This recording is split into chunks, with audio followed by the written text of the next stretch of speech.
Okay, so I decided to do some research about the Death Note anime live action Netflix adaptation sequel and see what's happening with it, what it's going to be like. I wanted to talk about some of the things we can expect to see. Maybe the differences on the production team working on it. So I looked at a few articles and I'm just going to give you guys the roundup of information that I think you need to know. So basically the sequel is still happening.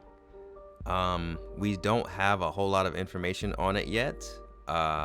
It's not unusual for long gaps between releases, and that tends to happen with Netflix originals, but rushing things out rarely breeds positive results, so it's best not to worry. Fair. And then it talks about the writer right here, Greg Russo.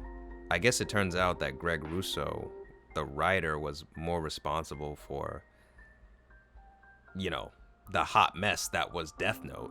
It says here, thankfully, writer Greg Russo gave fans an update last year, stating that he has got some new ideas on the way and that the entire affair is in good hands. Russo's other credits include the new Mortal Kombat film and the Resident Evil reboot, two other projects that are still in the early ages of development. Wow, okay.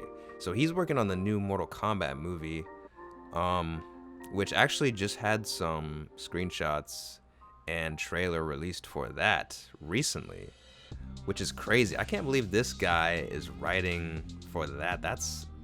He's definitely got some big shoes to fill.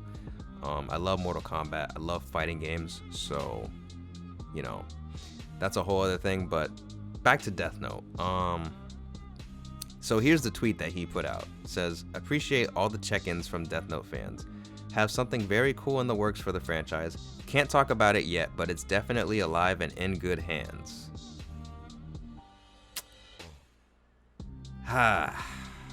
Well, I don't know if it was ever in good hands, but there you have it. The Death Note sequel is still happening, and it's not going anywhere.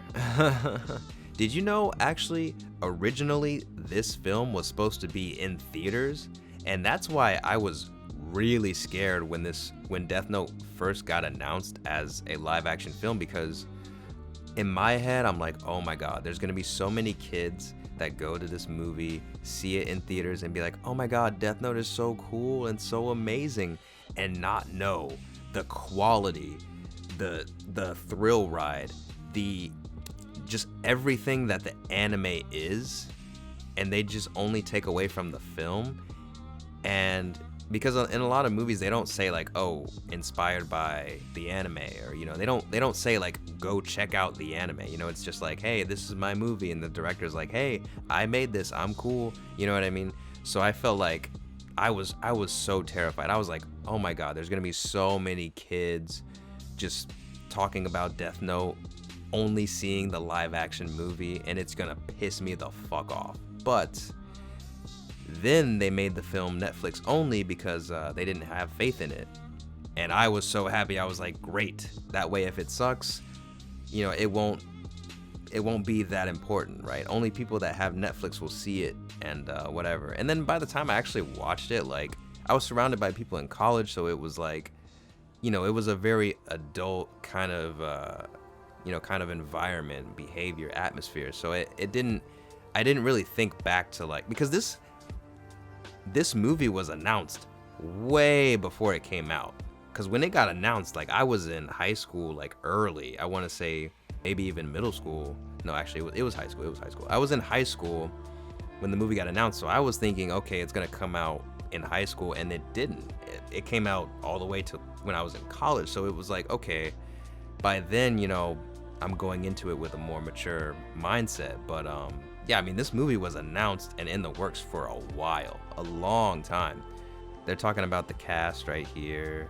They're saying Mia might not come back, but at the same time, it's a supernatural world, anything is possible, and they definitely changed a lot of things in the movie, so I wouldn't be surprised if they bring her back, which honestly I think they should, because I made a video reviewing this movie, and I talked about how I actually liked Mia's character, and I think that she definitely did a lot more for the film than, Light did. So I think they should bring her back.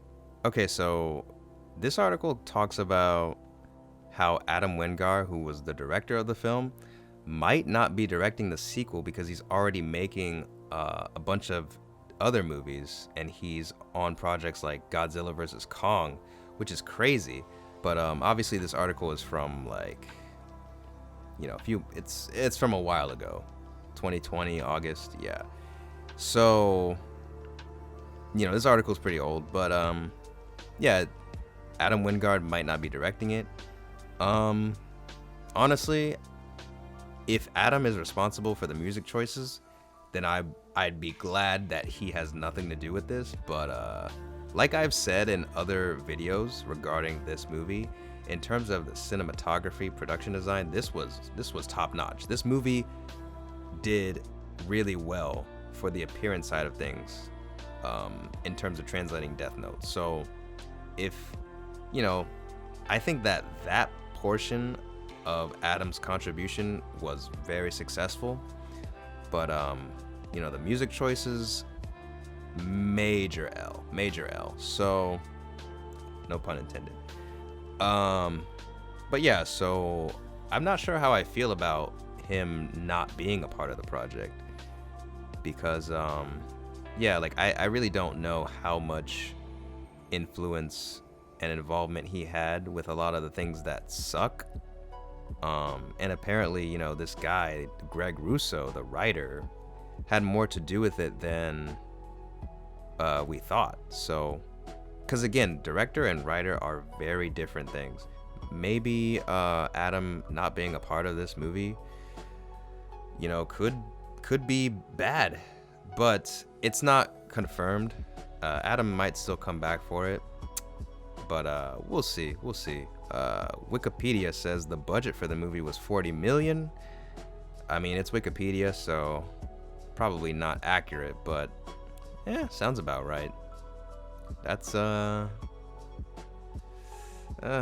feel like they could have done more with that. Wingard's American adaptation of Death Note takes some bad creative licenses from the original manga, deviating from the storyline quite a bit, but the fantastically campy Japanese live-action film did so as well, and went on to spawn 2 wildly entertaining sequels. Yeah, that's pretty accurate. So Death Note 2 could feasibly strike out on its own, or adapt the second half of the manga series, which follows a new set of detectives on the trail of light, or as he's known in the serial killer community, Kira. That's basically all I have in terms of the research. Now, I do want to talk about 2 things that I think the Death Note sequel should address, or at least incorporate in some way. So the first thing is, in the movie, when Light first gets the notebook, and he opens it up and he, reads what's inside, when he makes his first kill, he sees that there's names already in it, right? And there's even a warning about Ryuk in the notebook. And to me, that's such an interesting and big thing to put and set up for something.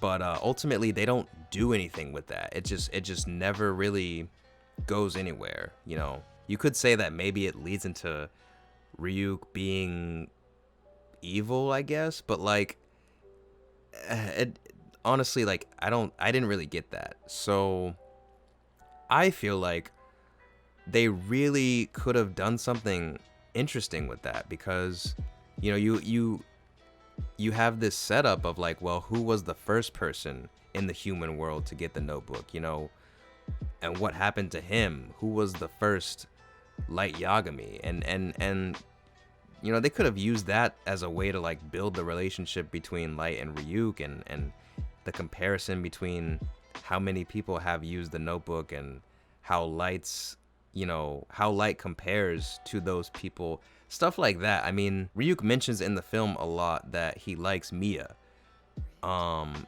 maybe that's because Mia is a lot like previous users of the notebook. I mean, there's so many things that they really could have done.